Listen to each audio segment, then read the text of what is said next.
പാർട്ടിക്കകത്ത് അതിൻ്റെ വളരെ ഉത്തരവാദിത്തപ്പെട്ട ഒരു സ്ഥാനത്തിരിക്കുന്ന ഒരാളെന്ന നിലയിൽ പാർട്ടിയുമായി ബന്ധപ്പെട്ടുകൊണ്ടുള്ള ചില ആഭ്യന്തര വിഷയങ്ങളിൽ മാത്രമാണ് ഞാൻ എൻ്റെ ഫേസ്ബുക്കിൽ പറഞ്ഞത്. അതുമായി ബന്ധപ്പെട്ടാണ് ഇന്നലെ ഈ നടന്ന വാദകോലാഹലങ്ങളൊക്കെ. സ്വാഭാവികമായി മുസ്ലിം ലീഗ് നേതൃത്വത്തിന് തന്നെ ആലോചിച്ച് നേതൃതലത്തിൽ തീരുമാനമെടുക്കാൻ കഴിയുന്ന കാര്യങ്ങളാണ് ഞാൻ ഉന്നയിച്ച കാര്യങ്ങളൊക്കെ. അതുകൊണ്ട് തന്നെ ലീഗ് നേതൃത്വം അതിന് അവസരം തരുമ്പോൾ ആ അവസരം പ്രയോജനപ്പെടുത്തിക്കൊണ്ട് അതിന് പരിഹാരം കാണുകയും വേണമെന്നതാണ്. ഇന്നലെ പാർട്ടിയുടെ വളരെ ഉത്തരവാദിത്തപ്പെട്ട വലിയ സമുന്നതരായ നേതാക്കന്മാരെ കണ്ടു. പാണക്കാട് കുടുംബത്തിൽ തന്നെ ഞങ്ങളുടെ ജില്ലാ പ്രസിഡന്റ് അബ്ബാസ് അലി ശിഹാബ് തങ്ങളടക്കമുള്ള, അതുപോലെ യൂത്ത് ലീഗ് പ്രസിഡന്റ് ബഹുമാനായ മുനവർ അലി ശിഹാബ് തങ്ങളടക്കമുള്ള, ദേശീയ വൈസ് പ്രസിഡന്റ് മുനവർ അലി ശിഹാബ് തങ്ങളടക്കമുള്ള നേതാക്കളുമായി സംസാരിച്ചു.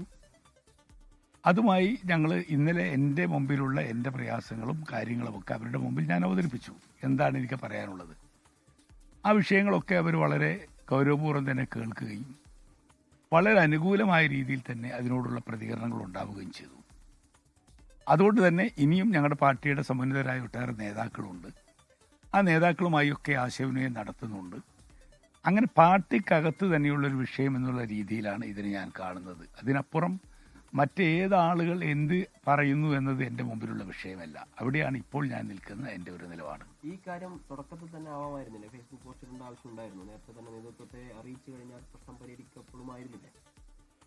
അല്ല, അത് പല മാധ്യമങ്ങളും ഈ കാലഘട്ടത്തിൽ ഉപയോഗപ്പെടുത്തും. ചില മാധ്യമങ്ങൾ ഉപയോഗപ്പെടുത്തുമ്പോൾ ആ ഉപയോഗപ്പെടുത്തുന്നിടത്ത് അതിനനുസൃതമായുള്ള ചില സവിശേഷതകൾ ഉണ്ടാകും. അതിനപ്പുറം ഇത് ഞാൻ പറയുന്ന ഒരു കാര്യം എന്നത് ഈ കാര്യത്തിൻ്റെ ഗൗരവം എത്രയാണ് എന്നത് അനുസരിച്ചാണ് അതിരിക്കുക. അവധിയ നേതൃത്വത്തിന് മുമ്പിൽ അവതരിപ്പിച്ച രീതി അതൊക്കെ നേതൃത്വത്തെ അറിയിച്ചിട്ടുണ്ട് എന്തുകൊണ്ട് അങ്ങനെ എന്നുള്ളത്. അപ്പോൾ നിങ്ങൾ എൻ്റെ ആമുഖം കേട്ടില്ല എന്നതാണ്. ഞാൻ എൻ്റെ നേതാക്കന്മാരോട് മുമ്പിൽ അവതരിപ്പിച്ചു. പാർട്ടിയിൽ ഇനിയും സമുന്നതരായ നേതാക്കളുണ്ട്, അവരുമായി ഞാൻ ഈ കാര്യങ്ങൾ അവതരിപ്പിക്കുകയാണ്. അതാണ് ഞാൻ ഏറ്റവും ലാസ്റ്റ് അതിർത്തിയുള്ളത്. PMA സമീറിന്റെ സ്ഥാനാർത്ഥിത്വത്തിലാണ് അതിർത്തിയുള്ളത്. ഇപ്പൊ ഈ ലിസ്റ്റൊക്കെ പ്രസിദ്ധീകരിച്ച സ്ഥിതിക്കും അത് മാറ്റാനുള്ള സാഹചര്യം നിലവിലുണ്ടോ? അല്ല, ഞാനൊരു സ്ഥാനാർത്ഥിത്വത്തിന്റെ അതൃപ്തി മാത്രമല്ലല്ലോ, അത് ഒരു പ്രത്യേകമായ ഒരു വിഷയം ഞാൻ മെൻഷൻ ചെയ്തു എന്ന് മാത്രമാണ്.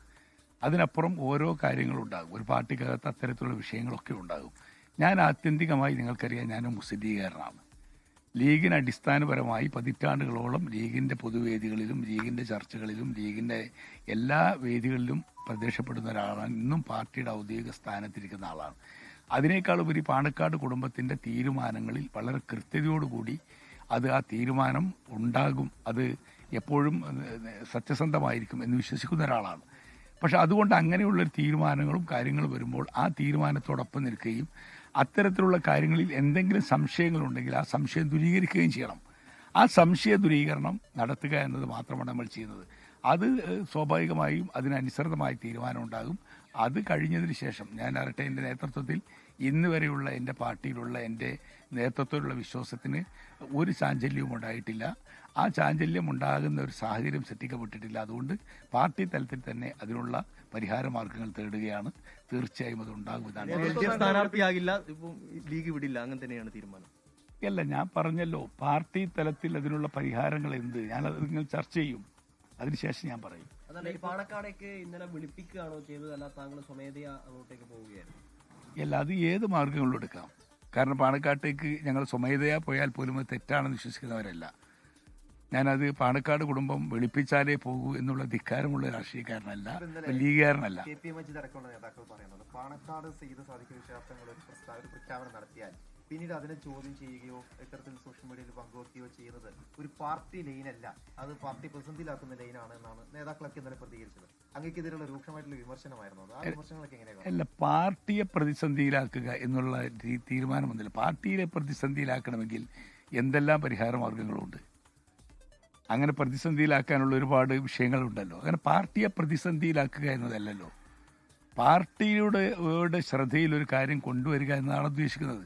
അതിനപ്പം പാർട്ടിയെ പ്രതിസന്ധിയിലാക്കുക എന്നതിന് ഒരുപാട് മാർഗങ്ങളുണ്ട്. എൻ്റെ മുമ്പിൽ ഇന്നലെ നിങ്ങൾക്കറിയാമല്ലോ എത്ര നേതാക്കന്മാർ ഇടതുപക്ഷ പ്രസ്ഥാനങ്ങളിൽ ഇടപെട്ടു.